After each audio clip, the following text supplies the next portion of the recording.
दुनिया के 5 सबसे बड़े प्लेन क्रैश जिन्हें जानकर आपकी रूह कांप जाए।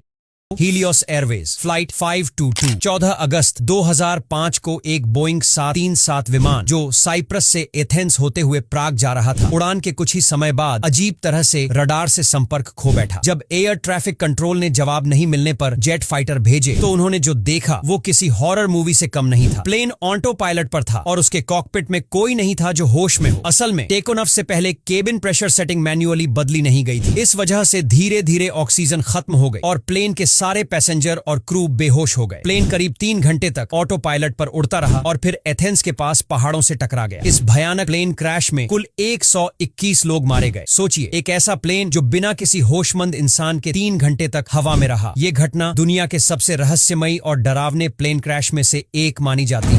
Charkhi Dadri mid air collision. इस प्लेन क्रैश ने भारत के एविएशन इतिहास को हिलाकर रख दिया था। यह दुनिया की सबसे खतरनाक मिड एयर कोलिजन यानी हवा में 2 जहाजों की टक्कर थी। 12 नवंबर 1996 को दिल्ली के पास एक सऊदी अरब का बोइंग 740 और कजाकिस्तान का IL 665 एयरक्राफ्ट एक दूसरे से टकरा गए। दोनों प्लेन्स में मिलाकर 349 लोग सवार थे और सभी की मौत हो गई। जांच में सामने आया कि कजाक विमान ने एयर ट्रैफिक कंट्रोल के निर्देशों को ठीक से फॉलो नहीं किया था और इसी वजह से टक्कर हुई। इस क्रैश ने न केवल भारत बल्कि पूरी दुनिया को झकझोर दिया। प्लेन क्रैश के बाद इंडियन एविएशन इंडस्ट्री में बड़े बदलाव किए गए। इस प्लेन क्रैश के तुरंत बाद भारत में सेकेंडरी सर्विलांस रेडार और ट्रैफिक कोलिजन अवॉइडेंस सिस्टम को अनिवार्य कर दिया गया ताकि भविष्य में हवा में टकराव की घटनाएं रोकी जा सके।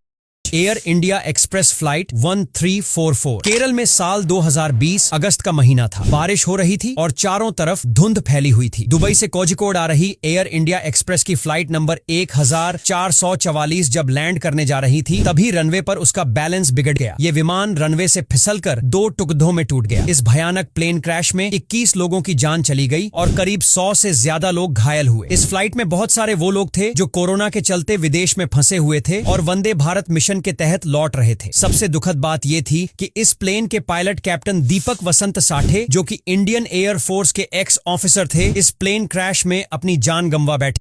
टेनराइफ एयरपोर्ट डिजास्टर। दोस्तों, साल 1977 की बात है। 27 मार्च का दिन था और जगह थी स्पेन के टेनेरिफ आइलैंड का लॉस रोडियोस एयरपोर्ट। इस दिन 2 बोइंग 747 जंबो जेट आपस में टकरा गए थे। एक बम की धमकी की वजह से पैन एम फ्लाइट 1736 और KLM फ्लाइट 48 और 5 को वहां डाइवर्ट किया गया। एयरपोर्ट छोटा था, कोहरा बहुत घना था और रनवे पर ट्रैफिक ज्यादा। इसी बीच KLM के पायलट को लगा कि उसे टेक ऑफ की इजाजत मिल चुकी है, जबकि पैन एम का प्लेन अभी रनवे पर ही था। नतीजा, रनवे पर ही दोनों बोइंग 740 जंबो जेट आपस में टकरा गए। क्रैश इतना खतरनाक था कि 583 लोगों की मौत हो।